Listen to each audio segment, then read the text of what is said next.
Hello, hello, hello. Thanks for tuning in to another episode of the Backyard Barbecue Podcast. I am your host, Eric Cool Breeze. I know that if you all hear these little birds chirping in the background, they are happy out here. I am in Hawaii. Um, I had kind of my guest, Brittany. I'll introduce her in a minute, but she gave me the opportunity to do this interview earlier, but I had a death in the family, and then I didn't want to keep rescheduling her. So, hey, here we are. We out here with the birds chirping, nice weather. It was the first time that I had been out here, but amazing experience. If you all haven't been, uh, but I'll talk about that a little later on. But like I said, my guest today is Brittany, and she is known on social media as your favorite PO. And I will allow her to introduce herself to you all. Um, so go ahead. Hey, thanks for having me. I'm Brittany, like he said, your favorite PO online, and I was probation officer, excuse me, for almost 5 years in Texas. So I transitioned from that in 2020. Now I am a full-time consultant, probation consultant, and social media. I like to say content creator. Some people say influencer, whatever the case may be. But Okay. yeah, I talk about all things probation. Okay. And how long has you been in that arena? So when I stopped being a PO back in 2020, and what is this, 2023? So literally 3 years, I've been producing content online full time. Okay. So how did you get started with that? It was it was so simple. People was asking me all the time about my job as a probation officer. Hmm. So I took it upon myself to post some videos on YouTube. Like if you really an OG follower of mine, like subscribe on my YouTube channel, I Hmm. was posting videos of me in my office, in my old office. So while I was working as a PO, I was making videos then because people kept asking me about it. So I would literally take the camera around my office. Yeah, this was problematic. In hindsight, it was problematic, but and Okay. show people what day to day life was really like as a PO. But yeah, that's where it stemmed from. People asking me questions and me just being an open book, and I got tired of answering them one by one. So I'm like, let me just make a video, and it happened like that. That's good. Because it's easier to just appeal to the masses rather than one person at a time. I know it got to be a little irritating, especially when you got common questions. It just got repetitive. Right? It's like a doctor. People have the same type of questions. Well, what happens if my ear hurt right here? And they're like, you might as well just make a website and put all the frequently asked questions. You know. Right. Yeah, exactly. It was pretty much like that. So, what was life like being a probation officer? Stressful. No, but for real though, it was fun for me. The thing I liked about it was you don't have to do the same thing every day. Like some days you could be in court, some days you could be in your office, some days you could be out driving to people's house, their job, whatever. So I like the variety of it. I'm not a person who likes to just sit behind a screen all day. Because Mm, before I became a PO, I was actually doing that. I was working in the medical field and I was in a laboratory every day, just me and some machines. And I got so mm, tired of doing that. And so that's kind of what sparked my interest in transitioning to probation because I already knew I'm not going to be bored. So right. that is what I really liked about the job. You're not bored at all. You're busy Okay. all the time. I imagine so. So, how many? I guess I don't know if they call them clients, but and I don't want to say offenders, even though that's what it is. And You know that's a hot topic. When I those was of you started who as a PO, know they that called it defended. okay. So, how many were on your caseload? On average, 150. Mm. So this was like It month to sometimes month, it was lower, or sometimes it was higher. okay. So this is on a month to month basis, 150. Yep. Mm. Okay. So you said it was stressful. What was the most stressful thing about it? It's not even as much as dealing with people. Like some people would think it's stressful dealing with all these different personalities, which that's not easy to do either. But the stressful part is keeping up with the amount of paperwork that you have to do. Like, anything in the government, anything legal, there's a lot of paper involved. Right. And to stay on top of that for with so many cases, that is the stressful part. Okay. Yeah, I Well, could that's at least that was for me. That was the stressful part for me. right. No, I can understand that because see, I drive for a living, so I don't like doing no paperwork. I just, the little bit of work that they had that they want me to do on this little computer, I don't be wanting to do that. But that's another topic. But yeah, that paperwork, all that writing and typing and emailing this person, following up with this. I guess that's why I never really was a fan of corporate work. You know, Hmm. they I've been asked at several jobs, about management positions, but I just don't want to be managing nobody. I don't want to be responsible for nobody, be having to answer to why this person didn't do this, and that's just too much. One of the other things, audience, that Brittany is also is a cancer survivor. So, can you tell us a little bit about that? Oh, child, yes. I am a two-time breast cancer survivor. Okay. The Yeah, crazy. The first time I was diagnosed with it, I actually found a lump in my breast myself. So that's why I like to encourage women and men, because men can get breast cancer too, Right. to check yourself. Like literally check yourself. Because if I hadn't found that myself, who knows what would have happened? What if I would have waited until my annual physical or whatever? Things could have been worse. So always check yourself. But yeah, I had breast cancer. The first diagnosis was back in 2017.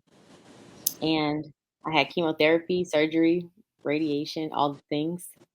Mm. And then a couple of years later, back in the same boat, okay, there was another lump that I felt myself again.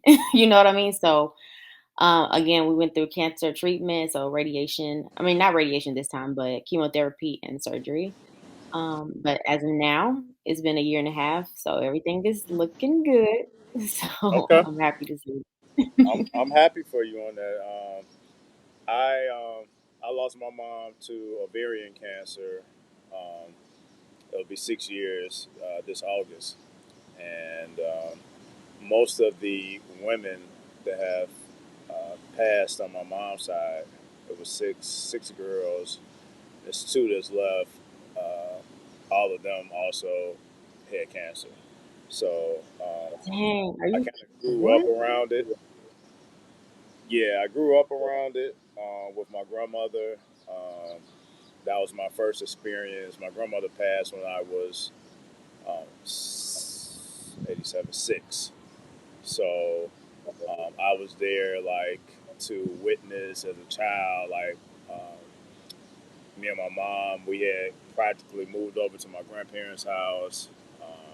Like going through seeing her change body wise, being in hospice and stuff.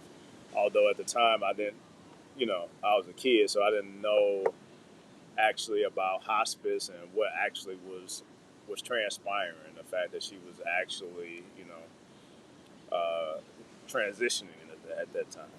It just was. It was almost like they kind of made it where I was involved, um, and I had my little duties. Like I would go and rub her feet and wash her feet for her, and then she was always, if she was, I knew she, in hindsight, that she had to be in a lot of pain, but it was always for her. Um, she never showed it to me. She just uh, she was just grandma. You know, and again, a lot of stuff I probably didn't realize at that time because I was so young. Um, but then later on, some years later, in my early 20s, my grandfather he passed. He also had it, but he didn't die from the cancer. He passed to some other things, and then I had a cousin, first cousin. I was actually staying with her, took care of her through the whole process. She had colon cancer, and that was, another situation. So it's been a lot of people that I have been around that have been through it. A lot of women. But one point that I'm glad that you mentioned was for men, because men also, a lot of us don't think that we, just because you don't have a big old, uh, big breast like a woman doesn't mean that you don't, all of us have breasts. So, um, it don't take much to just feel around in that area to see if you feel something that's abnormal. Because us as men, we already don't like going to the doctor. We feel like we can fix it, or oh, it's nothing that's been there forever. It ain't been there. It might have been there forever, but that don't mean that it belonged there. And That even part. yeah, and even for the younger generation of women that's coming up, I don't think that there's enough. A lot of times that might be taught to the younger generation about what they should do. So that's one of the reasons why I'm glad that individuals like you are okay with sharing your story. And again, I thank you for being so candid about it, because and not only that, but congratulations, for you still being here, because the story could be Thank a lot you. different. You know, And for all the listeners out there, I documented the whole entire breast cancer journey on my yes, YouTube you did. channel. I You can and see me what's your in the YouTube hospital. and what's your YouTube channel? It is the same name as my Facebook, Your Favorite PO. Okay, so for those of you who want to see the journey, you can look on your favorite PO, same as the title on the segment of the podcast, and see her journey. I actually did go through and watch it before I had reached out to you, to see what it was, your perspective on it.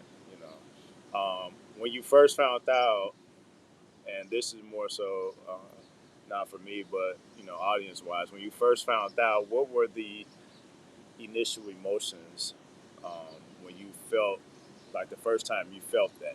Did you feel like you wanted to go to the doctor, but maybe not? What what went through your head? Well, initially when the doctor told me, I was kind of shocked, obviously. Well, not obviously, but I was kind of shocked. I was not expecting anything like that, because when I went to her after feeling the lump, she did a physical exam on me, and she was telling me, well, it might be this. So, let's just get it tested just to see. So my mind was kind of like hoping that it was that what she was saying. Hmm. But it ended up being breast cancer. But I was shocked initially. Then after that, I'm like, yeah, let's go ahead and get this treated. It was never a point that I didn't want to go to the doctor. There was a point where I didn't want to do chemotherapy because I know the side effects of that and how that looks. Yeah. Because, like I said earlier, I worked in a laboratory, and that laboratory was an MD Anderson Cancer Center, which is the same hospital where I got treated at for breast cancer. So I Okay. worked at this hospital years ago, and to go back there as a patient, it was kind of surreal. You know what I mean? And I knew what going through chemotherapy looked like, and I didn't want to do that, but I did know I wanted to get some type of intervention. So, yeah. Okay. Now, in terms of, I'm gonna get a little more intimate with my questions. Um, in terms of the size, like Mhm. how big was this? Like when you noticed it, and what did it feel like? And where was it exactly located? I mean, I know you said in your breast, but like, was it underneath? Like, was it awkward spot? No, it wasn't awkward. It was on my right breast. It was pretty much like towards the top. And it was like, probably I would describe it as like the size of a grape, but it was not the firmness of a grape. It was like very hard. So, but Mm, it was small like a grape. And I'm just, feeling around, laying in my bed with my husband, like, like I normally do, which I check my breast all the time because I'm aware of this. Like I said, I worked at a cancer hospital, so it was always told to me to do this. So when I felt something that size, you're gonna immediately notice that's not right. Right. So yeah. Okay.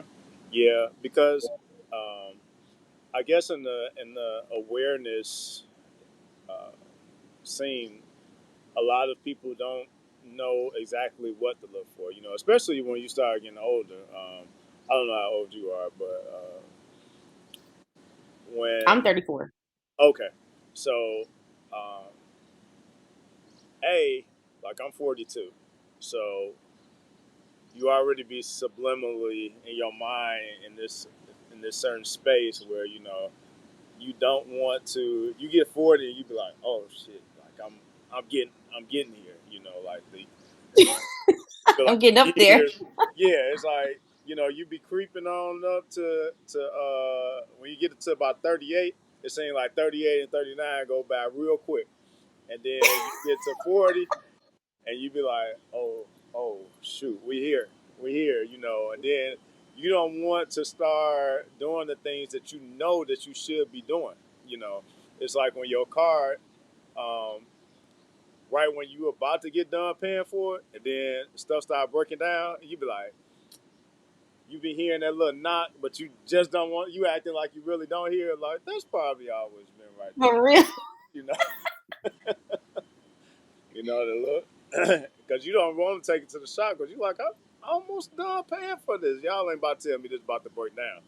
And so, For real. all to say, a lot of people as they get older, they don't want to be as aware. Like I'm not gonna lie. Like as a male, I my father was, telling me as I was getting older, like, hey, you getting on up there at that age where you need to get that exam, and I'm like, whoa, whoa, we ain't there yet. They said 40, and sometimes you have to be a little more aggressive even with your doctors because I remember when I went to the doctor, the lady was like, "Oh, you don't need that until another couple of years." But the rate for like prostate cancer and African American men and cancer, just period, among African Americans is probably higher than any other race. And so, for you to tell me I don't have to check that for another couple of years might be the difference on me being here for another couple of years or not. You know, and so I just don't want people out there to be thinking, that just because your doctor says, if that's the first thing that they tell you, and like for a man, um, if you 40, then you need a prostate exam, and if they tell you to wait a couple of years, then you probably just need to go to another doctor or be a little bit more proactive about it, and aggressive and say, well, I would rather get it done now because how long is it gonna take them to do it? I mean, Mm. it would be like the equivalency of you getting a breast exam. I mean, if you go to the doctor and you say if you have the capability of doing it, and they're telling you that they don't want to do it, but it's something Hmm. that's simple that they're telling you that you can do it, but you the doctor and you don't want to do it, then that's a problem for me, among anybody, because that kind of puts me in the mindset that you're not really caring about us, you know. Um, and again, those couple years, couple of months, that could be all the world of a difference. I remember when my mom, um, so she got rushed to the hospital 2 years before she passed, and she had been having this abnormal growth in her, and it was big. I didn't notice it because of the clothes that she was wearing, but my father, you know, he had to notice. And when she got to the hospital, they said that if she would have not made it to the hospital, if she would have went another couple of days, that she probably would have died then. You know, and um, I remember just thinking like, man, like I wonder if she was scared, if she was just like ignoring it, like. Um, but I also say that to say that they wind up removing it, and she went through the chemo sessions, and she didn't get the radiation, but she did go through chemo, and but then it still came back 2 years later, and when it came back, it was very aggressive, and that's when it kind of just took over, and she wound up passing from it. But all to say that, man, those couple of months, or the more time that you let go by, the more you know drastic that thing could be. So, Yeah. um, another question that's a little intimate. So, after you went through this, did you wind up getting your breast removed, or what was that process? That's a good question. For the first diagnosis, I just had what they call a lumpectomy. So they go in there and they just excise the tumor. So just take the tumor itself out, which was Okay. very small. Like I said, it felt like the size of a grape, but in all reality, it was actually smaller than that. So we're talking about millimeters, okay? So they just took that out. So I still had both my breasts, Okay. natural breasts. And then the second diagnosis, I did have a total mastectomy on the right side, and they reconstructed the breast. So I Okay. have one natural breast and one breast that has been reconstructed. Yeah. Okay. Um, so reconstructive, for the men or women that don't know what that is. What do they do with that process? So that you have a couple of options as a woman who undergoes a mastectomy. You can get an implant, which we all know. Well, I think we all know what implants are. Right. Right. Which I opted not to do that. Or you can use your own tissue to reconstruct the breast, which is the option that I took. So they take tissue from other parts of your body and they'll just put it and form the breast. Mhm. Okay. Okay. Yeah, because some of this stuff I be asking for them, but I don't be knowing either. Yeah, yeah, you have options. Yeah.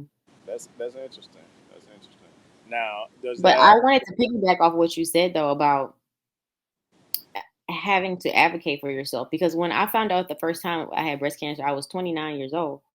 And they tell you that you start getting mammograms as a woman at age 40. So here I am, Right. 29. Never in my mind did I never had a mammogram, first of all. Your doctor doesn't even, recommend that. But during your annual exam, they just feel your breasts for you or whatever. So you have to advocate, even if you're younger and they tell you, like you say, you don't need that, baby. Yes, I do. Give me the test. Like Right. it's my body. I'll pay for it. Give me the test. Hmm. So yeah. Yeah, and I'm paying all this good. Well, it don't matter if you paying for insurance out of pocket, or if you getting government. If you getting government based medical benefits, then people like me, we paying for you to go. So go. Go, please go. And sometimes it's funny that people don't know the right questions to ask or they're afraid to ask or they think they can't ask. But this is your life. You have to ask. You have to be your own advocate because sometimes they're not gonna do that for you, the doctors. Yeah, and that was, man. You said you were 28.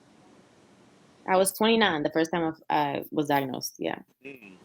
So that means that you possibly could have had that um, probably at 20, 26, 27. Like, if Very, very much possible. yeah, and just with a slow growth, because you Right. said it was maybe the size of a grape one by the time that you found it. Right. Yeah, and then when you think about that, like, I guess it's very important to just, we probably don't think about it, but just to kind of feel on yourself, if you would say, more frequently, because if it was that size when you caught it, like it, that means that it had, because it just didn't get that size. I'm assuming probably overnight. So that means that it probably had been there for a little bit, just until you wind up, actually feeling it. And I'm a person that I will always do self exams monthly. Like Okay. that's a thing I see on top of that. You know what I'm saying? So that's what I always tell women. Like, just do it monthly. Because if you're doing it too frequently, then you may not notice subtle changes because you're doing it all the time. So, but if you're doing it like on a monthly basis, then you could be more aware of the differences and the changes. Okay. Um, as far as support, how was your support, um, like with family and friends? My support was phenomenal. Okay, but the first time that oh, my webcam went out. Sorry. The first my bad. But can you still hear me? Can you still hear the audio? Yeah. Yeah. Okay, cool. Sorry. The first time that I was diagnosed, I didn't even really want to say anything out the gate to my family because I didn't want them to look at me like and pity me. You know what I'm saying? Like Right. Like you was I dying. didn't want to be treated any differently. I didn't want them to always, just want to talk about that when we had conversations. So I didn't really want to express it to them until I was comfortable and until I had a whole treatment plan with my doctor. So Okay. once I was clear on what I was gonna do, and then I shared it with them, oh baby, they were very, very, very helpful.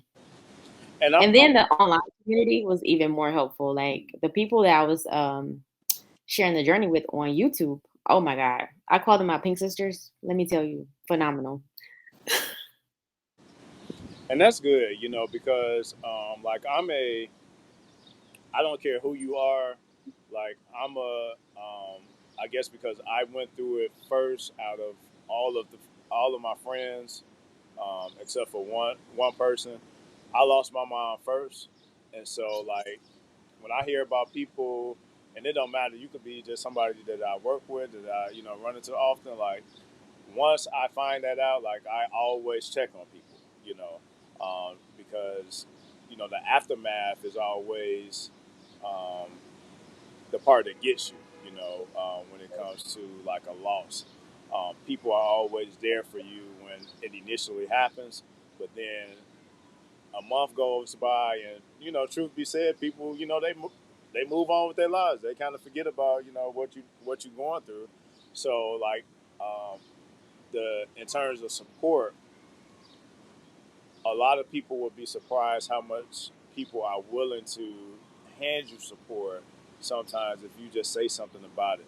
Because a lot of people don't say anything about it because they do be afraid, and they go through these tough moments by themselves, and it leads to you know depression, suicide. But there are people, even if it's not in your own family or friends group, there are people that's out there that will support you, along your journey.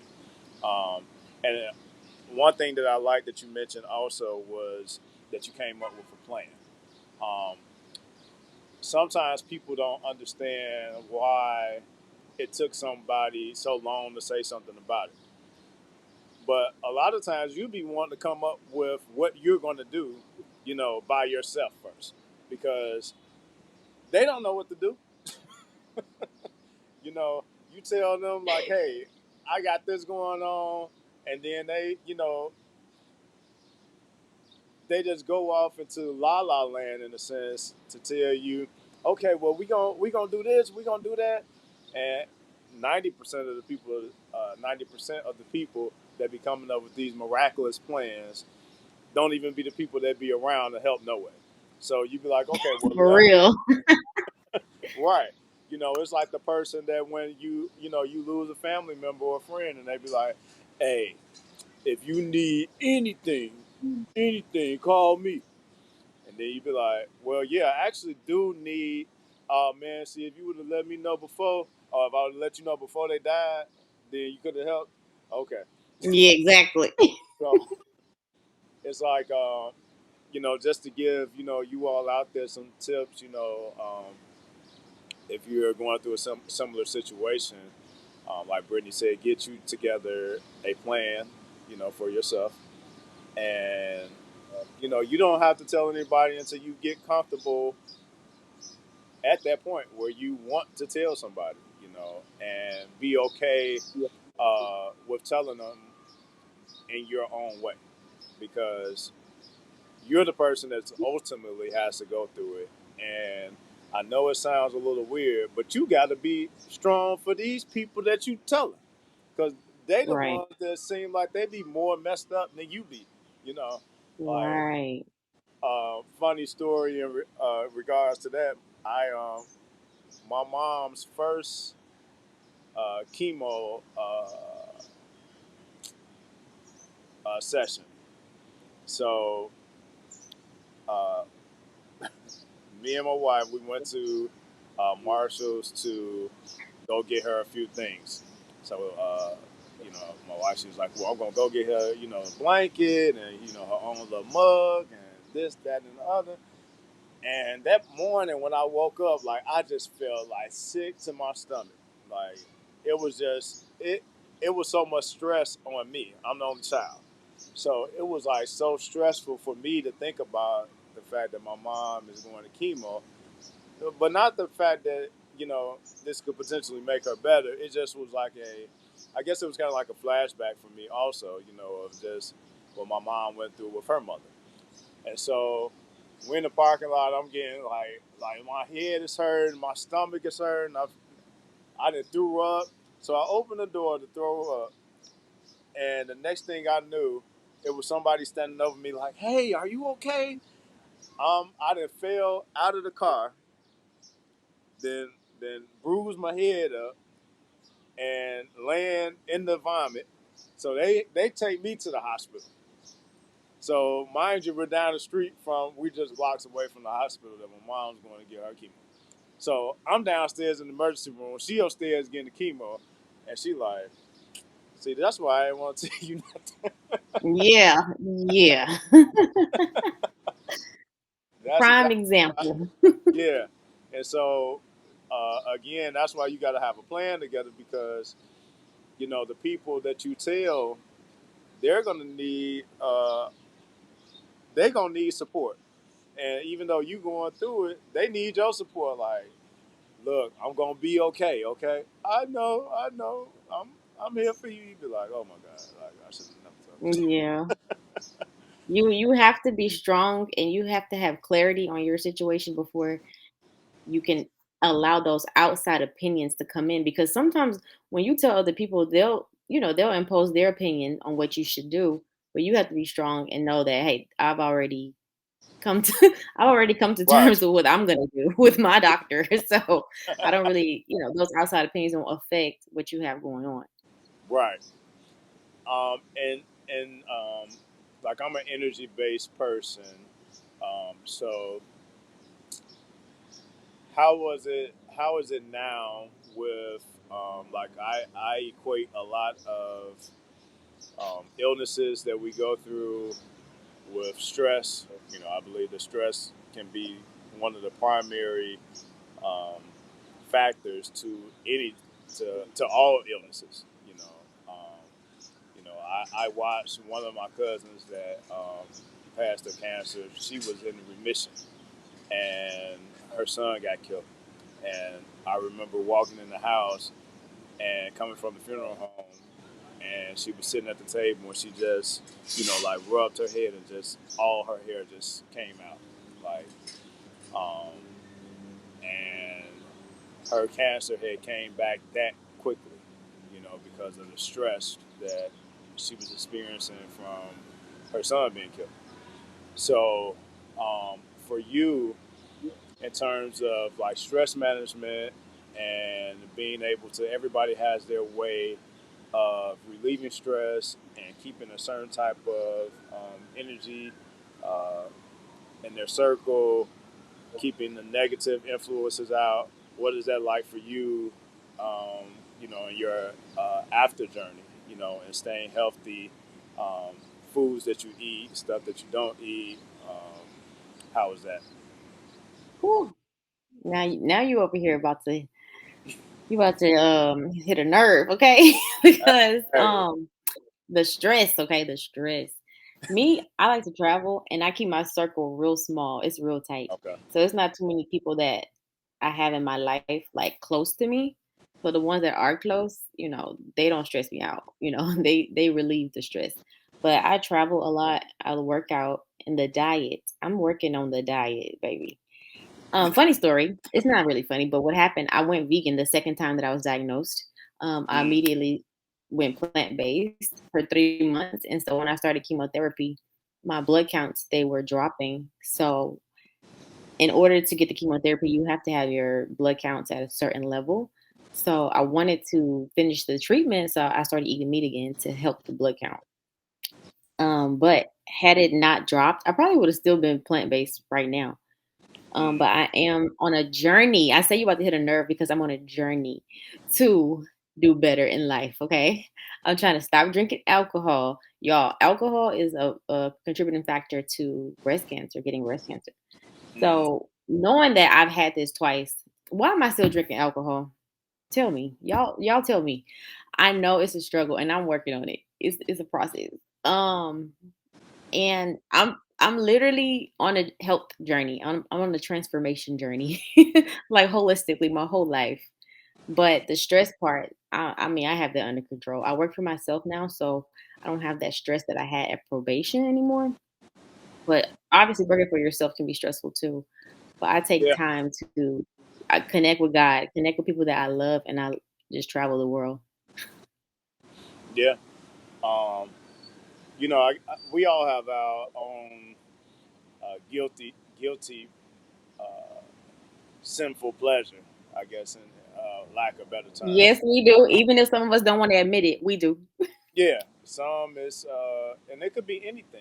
Like when it Food. comes to stress relievers, like my wife, she's a shopper.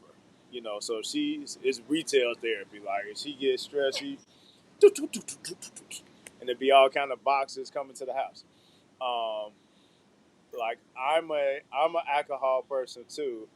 Um, I have been so my wife, she does fitness shows every year. Matter of fact, she just did one 2 weeks ago, and she won first place bikini, and then she's What? Shout out wifey. Congratulations.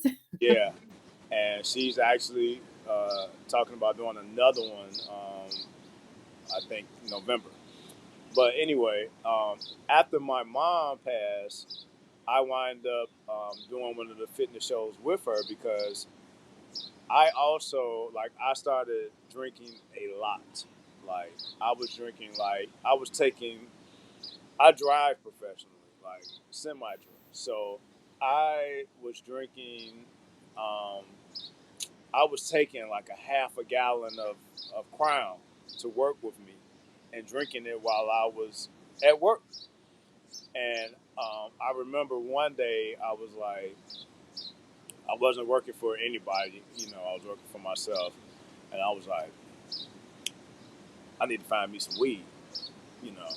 And it was in that moment that I realized that um, two things. A, I needed to do something different so that I didn't keep going down this substance abuse path. And two, it opened my eyes and allowed me to have a lot more empathy for people that are addicted to drugs because nobody wakes up in the morning like, hey, I think I want to try some coke, or I think I want to try some crack. These are levels to people being stressed. You a lot of times it happens. It starts off with alcohol, and then a little weed, and then eventually your body is designed to build up a natural tolerance for anything that you give it. Probably besides water, but even flush water out of your system, along with the toxins that come out with it. But you start off, at these low points, a little drinking, then a little smoking, and then next thing you know, somebody introduces you to something else, then something else. And all of these factors, all of these different substances are only a means to run from the actual situation that's going on. You know, it's really you hurting on the inside, and you need to mask that pain. You know, and a lot of us don't know, haven't been taught, especially in the black communities, to talk. You know, like go talk to somebody. You know, that's very important. That's why I like to have these type of discussions because you know, it's okay to go talk to somebody. It's okay if you got to go sit on somebody's couch. There's nothing wrong with you if you sitting on somebody's couch. You know, it's better than you abusing these drugs and sitting on somebody's couch drunk because you're still sitting on somebody's couch, whether it's yours or somebody else's. You know, there's so many other avenues for one of actually, if you all, those of you my regular followers, Dr. Chris. She was just, and you don't know Dr. Chris, Brittany, but Dr. Chris is a young lady that comes on once a month, and she's my sex therapist. Not mine, but she's my sex therapist co-host. So she talks all about kinks and sex and anything that you want to know about sex. She's the person. But she was just mentioning today or yesterday that they have after post COVID, everybody's been doing things on video chat. So they even do video therapy now. So you can get. There's no reason you can't go if you don't have time to see somebody. Hey, you got time to look at Facebook. You got time to talk to somebody. Take 15 minutes, 20 minutes, whatever. You know, well they have 1,000 hotline numbers for you to call. You know, it's like just talk to somebody. So again, those sinful pleasures, and I'm, hey, I'm still guilty of it myself. You see what's in my background, like and when I get off the phone, when I get off this thing with you, Hmm. I'm about to get back to. You got the bar in the back.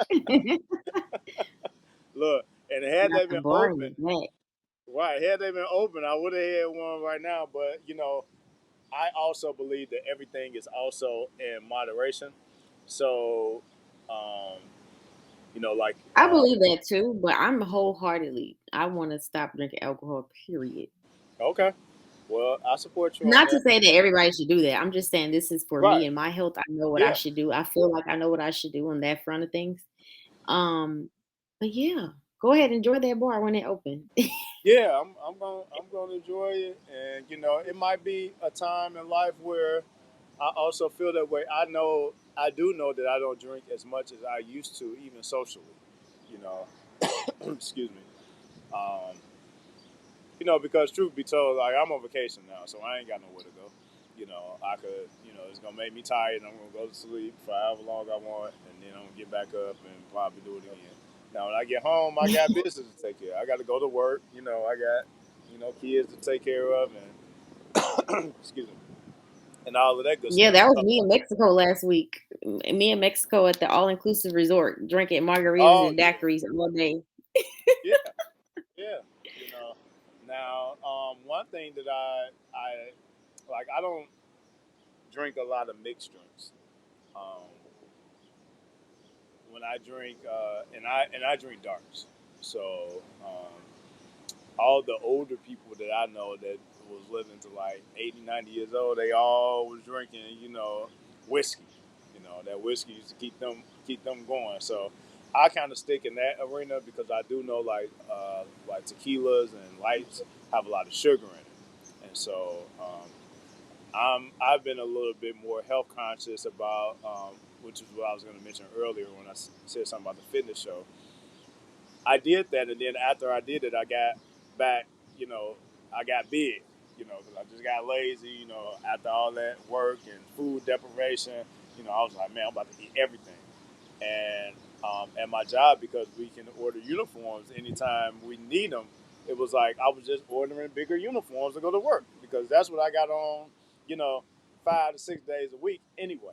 So I put this uniform on, and you have these oversized shirts, and I just got to the point like I couldn't fit any of my clothes, and so Candace tried to play me. She was like, "Well, we got to go get you some clothes," and So she took me to Kohl's, and I ain't saying there's nothing wrong with Kohl's for those of you who shop at Kohl's, but I don't wear Kohl's. And she had these little plaid shirts and these, little dungaree pants. I'm like, I'm not about to be wearing this shit. So I never wore any of it. Like I said, I put myself on a diet, and as I started losing the weight, then I started throwing away my bigger clothes. And I said, your punishment to yourself is if you gain weight, you're gonna be around here with these little tight pants and these little tight shirts. So um, I refuse to buy anything bigger, any clothes that are bigger than where I'm at. And so as I start to trim down, even now, because when she did the fitness show, I had gained a little bit. Well, I was bigger than I wanted to be, but not fat. But I was like, I'm not about to be out here in Hawaii standing next to her. She 120 pounds, and I'm, because they always look at the man like, oh, that's the dude she with, and then the other Yeah. dude will be like, yeah, I got a chance with that. So here come this other dude taking his shirt off on you and stuff. So I had slimmed down about 25, 30 pounds, and but during that process, I also, because it's levels, just like you said, you want to stop drinking. It's even levels to that. Like you get to certain points at certain time periods, and I think that it's important. Unless you're an actual addict, I think it's important to allow yourself to go through those different levels because whenever you try to do something just cold turkey, a lot of times it's not going to be just cold turkey, and you fall into a bigger relapse um, than you would have if you would have just kept cutting yourself little by little. You know, Yeah, so kind of weaning uh, yourself off. right. So when you reach that mental state with anything, you guide yourself off. Little by little, like you said, wean yourself off, and hey, before you know it, you will be there. But Hey, whatever. you should be a probation officer because we have to tell people that all the time. Oh nah, look, all my followers probably laughing. They ain't let nobody with my old background, you know, be nobody probation officer. They be like, Hey, oh you no, got the life experience to tell them what's up, to help them through it. oh no, no, I ain't. Look, for one, um, look, they had we had went on a tour 2 days ago, and Mm. at the end of the tour, the last stop was at the Supreme Court in Hawaii. And so everybody's like, "Oh yeah, let's go in and see." I'm like, mm-mm. All of them look the same. All of them look the same. I done seen enough of them. I done been in and out of them places enough times on both sides. From look, I done been in the front side of the building and the back, so I don't need to see nothing, nothing in this building. And we walked in ahead. Well, I didn't walk in, but the door was open, and they all Mm. had them little marble stairs with them nice antique rails. I said, "See, it's all the same. It's all the same." So yeah, I ain't built for that. I ain't. My kids know. Hey, don't if you do something, don't let me be your first phone call because as soon as I hear you have a collect, Ooh. I'm not. Yeah, you got one. You got one get out of jail free card with me per lifetime, and that's it. I'm not. Mm-mm. But that's another topic too. But yeah, no, I ain't. Look, I'll be post probation. You know. All right. All right. All right. How do you feel Well, about probation? how do I feel about it? Yeah, a lot of people have a very negative stigma or a very negative connotation when they think about probation. So, how do you feel about it? So me being on, I have been on both sides of the fence. I have been on probation and I have been on parole. Um, I feel like probation is designed to I would never um, suggest to anybody to take probation unless it's just like absolutely necessary. Parole, Wow. I feel like I feel like probation is designed to put you one step closer to going to prison, and I feel like parole is designed to keep you out. What? Why do you feel like probation is designed to get you one step closer to prison? Well, you was already about to go anyway. They put you on probation to keep you from going, and so Right. but the stipulations um, that surround your, I mean, it could just be anything free. Like you get pulled over, and your probation stipulations are you're not supposed to be having any type of contact with any law enforcement. So you get pulled over just on the humbug, and depending on who your probation, and I guess that has a lot to do with the probation officer, because if you got a probation officer that's maybe not that lenient, or it's just doing it for a job, then you probably gonna go. You probably going to jail. You know, parole. I just feel like they do a lot more to keep you out. Like that. Your your parole officer is like your almost your best friend while you on parole. At least it better be. Because they can come and get you if you get you get in trouble. They come and get you when you're on probation. Ain't nobody coming to get you. Ain't they? You you going to jail. You're going So to jail. yeah, you going. I think the whole concept of probation is good. And when I say that, it's because I like that there is an alternative to sitting in the county. You know what I'm saying? So we're gonna say, for instance, like petty stuff. I'm not gonna say petty, but lesser crimes for somebody who's never been in trouble before. Say you go to jail for a DWI, your first time ever in your life, right? I like that there's an alternative that I could be out instead of having to sit in county for 6 months. I like that. Is probation for everybody? No, obviously not. It's not for probably 80 to 90% of people. Oh, baby, it's for me because I'm not gonna sit in county. I'm not doing it. Like if I Yeah, were to ever get arrested, I'm not sitting in county. Let but me out, see, and I will take the probation. individuals like you are probably not going to actually put themselves in those type of positions either. Now, Right, how but you know, I life happens. Life happens to it, everybody. You never know what can happen. it does, and I'm not down to anybody because everybody that knows me knows my story. So you don't have no time for me to get into it for Brittany's followers. But hey, you know, I got it on one of my other podcasts. You can look it up. I have no shame because I tell it because I want to make people more aware of decisions that they make also, and also on the back end of it to know that that doesn't have to be the end of your life. But um, like I was on probation, and I remember when I was on probation, I had moved to a whole nother state, and I was flying in every month to see my probation officer, and then I would fly back to the state. Now she didn't know Oh, that what I you're saying was is you were flying and they didn't know you had moved. right. Okay.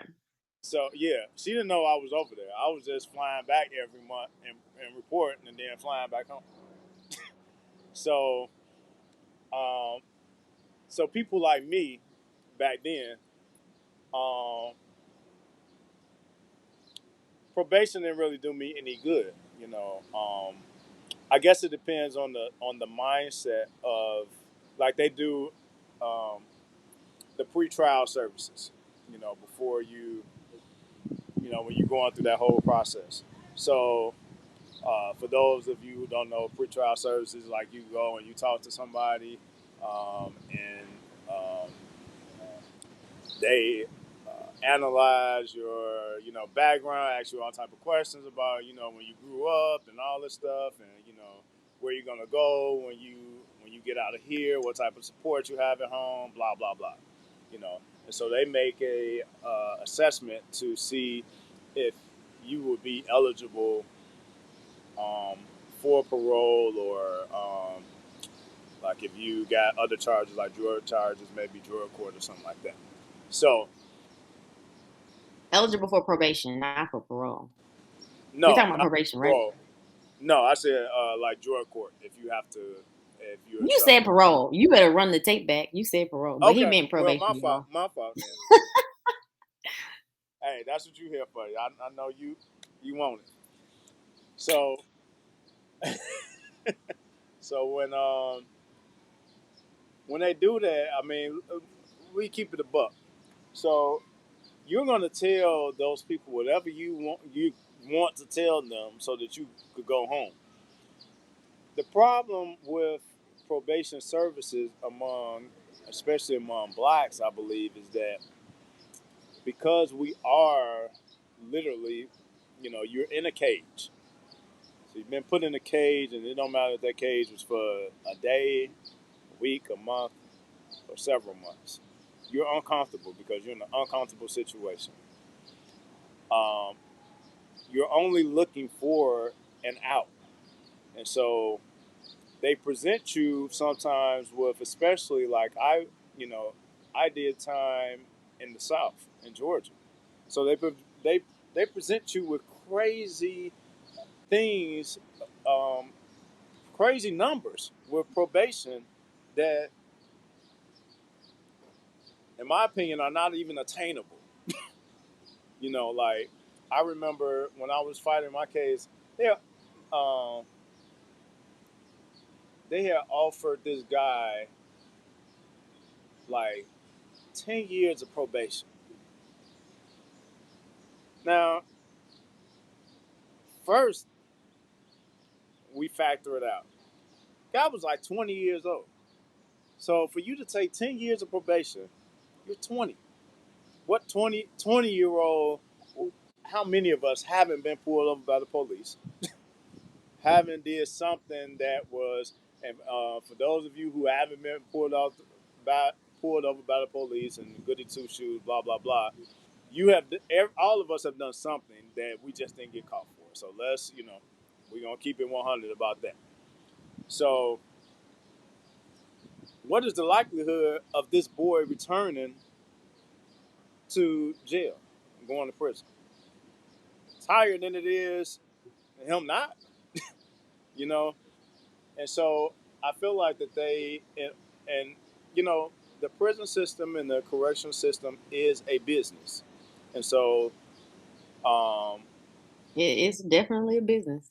yeah, and so you have you know these ADAs, the assistant district attorneys, that's you know working with the judges, and then the ones that can't afford the defendants that can't afford an actual attorney. Then they have these, as they say in Georgia, public contenders or public defenders that are working with the prosecutors, and they're making. I mean, it's an actual, just like trade program. Okay, I'm gonna give you these three guys, and then you give me this one. You owe me one. Hey, give me this one, and I'll give you that one. It's like they're not. These people don't know anything about you. I remember when before I had got a paid attorney, they gave me a public defender, and that man came in and said, "Well, Mr. Perti, I got a very generous offer for you." You know, I said, "Okay." He said, "Yeah, they're offering 30." And I'm thinking this man's talking about 30 days. This man said 30 years. I was That 26 was years a old. generous offer. At 26 years old, now the probation to serve for credit card fraud. Come on now, I'm not. I said, man, you sign it and then you do it. Okay. Because you think it's fair.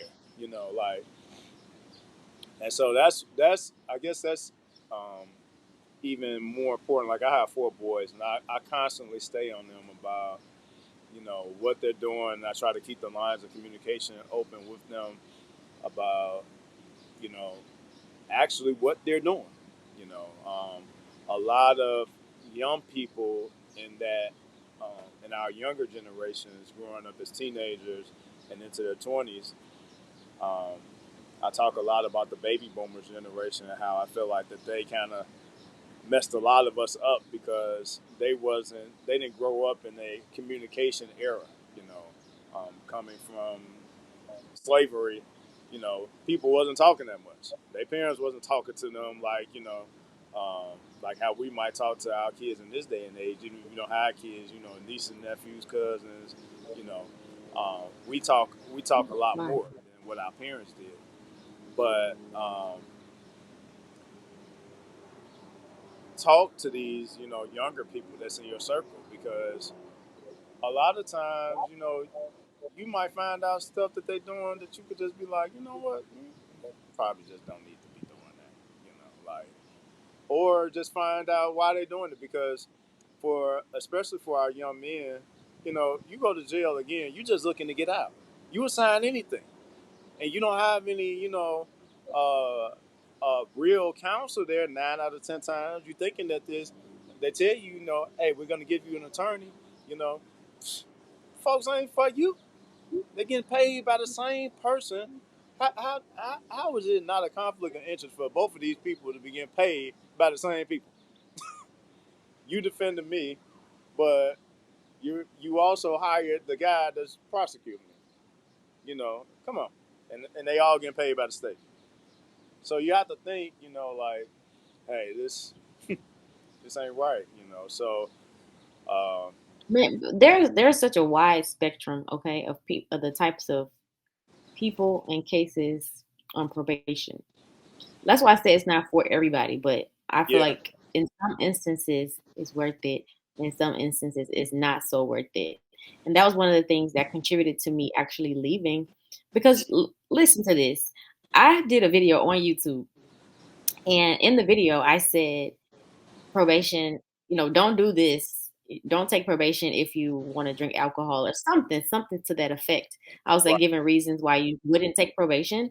And so the management found out about it, the video, and they looked at the video and they were like, "You can't say that." I'm like, "Why not? This is my opinion." So you basically don't want me to tell my truth.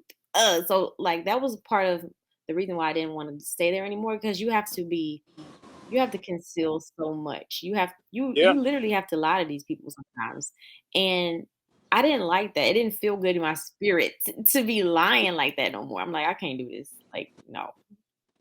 yeah. I mean, and like I said, from being a part of that system, you know, like almost 15 years ago, like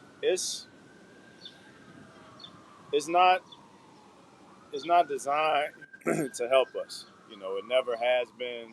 Um, you know, your best bet is just not to be getting into trouble. But I do know, like, I would never, one of my kids got in trouble, I would never just have them sitting up there with no public defender, you know, because it's nothing good that's about to come out of that situation.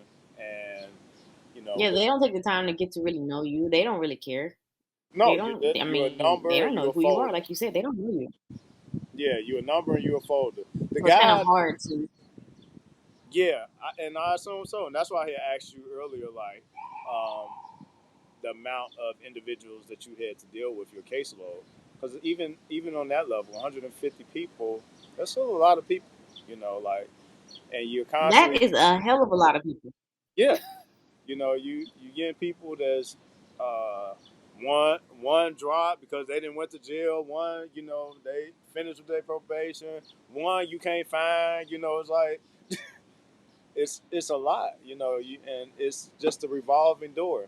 And I understand how it can be desensitizing because you hear sometimes a lot of the same stories so much, you be like, okay, man, you know, like, all right, well, look, you, you, I gotta take you back, you know, and it might be probably somebody that might actually have the real story, but you done heard it 150 times this month already from everybody else. Is like, you know, that whole system is just, you know, not built, you know, anything for us. It's not working the way that it is. It needs to be changed to It needs to actually be help torn people, not down, burnt, buried, and rebuilt.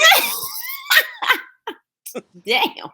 He And said it needs to be torn down and and burnt. that's why I'm very adamant about people, going to these smaller elections and knowing the people that's in your neighborhoods, because when you have instances and conversations like what we're having now about um, criminal justice reform and education reform and things to that nature, these start off at smaller levels. Everybody goes out and Yes. vote for the president. The one person on earth that got an answer to so many other people can't even do nothing. You know, it's these lower people that stay right down the street from you. You know, Yes. these senators and your congressmen and your aldermen, you know, uh, the police chiefs. When you're voting in your mayor, the mayor is the one that's bringing in the police chief. So when you have problems in your neighborhood with the police, that's because you didn't bother to vote for the mayor. The mayor, the one that brought in, that's responsible for the atmosphere at the police department. And so until we start being a little bit more proactive with our resources and how we use them, the ones that we do have, then we're forever going to be in a cycle with this older generation, especially when it comes to things of that nature, like criminal justice reform. You have a bunch of you know Caucasian men that's sitting up at Capitol Hill that are not willing to make changes on any of these things. And so, if you want changes to be made, you have people that's in the system, and they're not getting fair treatment and all of this. Then that's where you need to start. Is more closer to home, because these people are set in their ways, and they're not going to change just because we get out and we put up a couple of signs. I just seen on the news 2 or 3 days ago about how the Southern Baptist Church kicked out some churches from underneath their quote unquote covering because they didn't want to allow women to be pastors in the church. you know. So, what you think they think about your kid, or in a reform about something that you did that was wrong? They won't even let a woman speak about what to do that's right. you know. Sure. But these are all things that while we need to constantly have conversations and just you know you and I was talking before this started, and just having keeping the real conversations. Like I just refuse to use my platform to sugarcoat anything for anybody. Like this is the truth, and this is why situations are what they are. And we just spent too much time like with our tail tucked between our legs in a sense. Like it's stop. It's just it And you gotta. said that probation is a broken system, right? And like it needs to be burnt down to the ground. Yeah. Which I completely understand, and I kind of sort of agree with it. But I wanted to circle back because what I do, probation consulting, given we know it's broken, right? But some people are in it. So while you're in it, I'm the type of person that's gonna help you get through it. Yeah, if you unfortunately find yourself in this situation, I'm gonna be the one to help you make it as smooth as possible. Of course, it's gonna be bumpy, but I think a lot of people, we talk about this needs to change, that needs to change, but you also people are in it right now. They have to get through it. I just wanted to throw that out there. Okay. Oh, I agree. I agree, and that's one of the reasons why you on here today, because I also want people to know that it's people out here that can help you.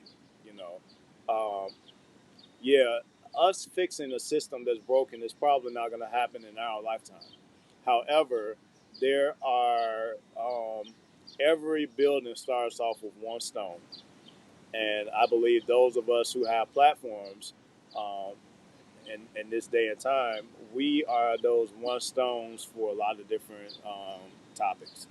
And so, even my one of my goals is, even when I meet and have these interviews with other creators such as yourself, like collaboration is everything too, because although I have been in the system, you have been a part of the system in terms of the infrastructure. And so when you combine two resources of what a person has actually experienced versus what a person actually knows about what's going to happen and why they're going to do this, you know, and you can combine those two with experience, with two levels of experience, like you can build good things off of it, you know. And there are conversations even, and I hope, I'm gonna put you on the spot a little bit. I hope that we can do this again soon, more regularly, because there are things and topics that just there's a lot of young people that watch podcasts, YouTube, all this stuff. So as we're talking about these different things, even if you just strike one ear out of 100, and then they pass it on to 10 of their friends, and maybe one pick it up, and then they pass. As long as we keep going with some type of process, and if we can get 10 out of 1,000, but those 10, they got 2,000 friends each. It's at least going somewhere, and people need to know. And I'm glad that you have that type of your consulting uh, business, because people that are on probation, yeah, I'm glad that it keeps them from being away from their families, and I hope that those that are, take advantage of the fact that they're not in jail or in prison, and to have somebody that looks like you, that's more concerned, that can tell you, hey, look, this is what they're going to tell you, this is what's going to happen, and this is how you need to prepare. It's kind of like what you said about, you know, your cancer treatment. Hey, this is the plan. Like we need to have plans. And even like for me, like I wasn't, I didn't go through a lot with probation, and I didn't even go through a lot with parole because of my case. My parole officer didn't feel like it was really that big for her to be checking on me monthly, so she would just call me. But Mhm. um, even life after that, what I'm saying, because it's fine to get people, guide them through the parole or probation process, but then the bigger problem is keeping them out, because the system also isn't designed like, I was released from prison, and then they said, hey, you're a free man. Well, am I really free? Because I went to find an apartment after that, and I had to tell them about my background, and I had nothing, sexual, nothing with any kids or anything like that. But I remember this one little raggedy ass apartment building had the audacity to tell me that I had to wait 15 years to apply for that apartment. And I said, I wouldn't even apply for this apartment 15 years ago. I don't know where I'm going to be here, but I know it won't be trying to live here, you know. And so between getting work, like I did a myriad of things before I was able to actually um, get employed with a reputable company, you know. But there are things that people can do, and that in between time, until you are able to get on your feet and sustain you for you and your family. And so again, like I said, I hope that you and I can have another conversation in the future. Even on me coming on your show, and giving some. Yeah, I gotta get you on. I gotta get you on my Facebook. Yeah, yeah, yeah, I gotta get you on live. We gotta go live. yeah, yeah. We can definitely do that. I'm all for it. I love helping people, giving them knowledge, whether it's it don't matter what it is, as long as I can help you out. So The beautiful thing about life, and people don't like sharing stuff, but there's nothing on this planet that hasn't already been done, or something that yeah, hasn't already been said. So, like, why? I don't understand why people are so apprehensive about sharing stuff. Like, there's thousands, hundreds, millions of people who've been through the same shit already. Like, come I ain't on. even gonna get too deep into this topic, but it's a lot about how we live in this day and age. We live, a lot of people live their lives through these social medias, and so you have to look apart. Like I can't go to work until I take a picture and show everybody what I'm wearing. If I ain't got 50 likes in the next 5 minutes, then I ain't gonna be able to function right. You know, and so Oh when yeah, you we have, gotta have a whole nother episode, Eric. We yeah, gotta have a whole nother yeah. episode. So when you live in life like that, and you can't function without approval. You can't go against the because I see people all the time, especially uh, you know these kids. Like I be talking to their parents, so I be knowing what be going on. But on social media, it looks like you would think that they rich, balling out of control, but they be, somewhere sitting in the corner, and suicide rates are going up, and it be all in that age group. But again, like you said, that's another episode. But we could definitely talk about all of that. But Okay. I enjoy having you on my segment, and we gonna uh, I ain't gonna say I hope we're gonna bring you back on here. I don't get on your show. We're gonna do lives. We're gonna do the whole 9 yards, 10 yards, so we can help these people out here. Yes, help each other. That's what it's all about, helping each other. Most definitely. Well, we're gonna wrap this thing up. I thank Brittany for coming out here. Y'all gonna see her again. I ain't gonna let her skate away. She won't be a one-time guest. Headed to the atmosphere now. And I will see you all next week with another episode. All right.